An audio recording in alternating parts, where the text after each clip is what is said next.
کشمیر پر بھارتی ناجائز تسلط کے خلاف آج بلتستان ڈویژن میں بھی یوم سیاہ منایا گیا۔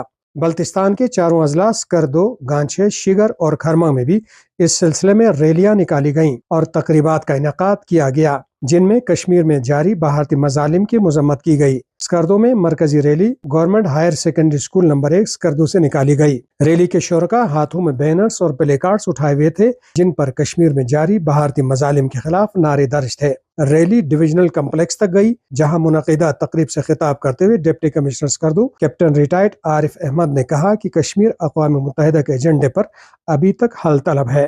عالمی اداروں کو چاہیے کہ وہ بھارت پر دباؤ بڑھائے تاکہ وہ کشمیریوں کو استصواب رائے کا حق دے سکے۔ انہوں نے کشمیر میں جاری مظالم کی مذمت کی۔ دیگر مقررین نے کہا کہ 27 اکتوبر تاریخ کا سیاہ ترین دن ہے جب بھارت نے طاقت کے بل بوتے پر کشمیر میں ناجائز تسلط قائم کیا۔ اس موقع پر اسکول کے طلباء نے کشمیر کا نغمہ پیش کیا۔ اس طرح ادبی تنظیم بزم علم و فن کے زیر اہتمام ایوان اقبال میں بھی تقریب منعقد ہوئی۔ مسلم لیگ نون گلگت بلتستان کے صوبائی رہنما اشرف صدا نے کہا کہ بھارت کشمیر کو طاقت کے بل بوتے پر زیادہ دیر محکوم نہیں رکھ سکتا۔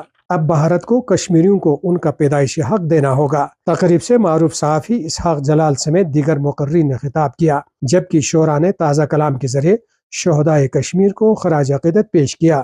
قاسم نسیم، سیاچن ٹائمز، سکردو۔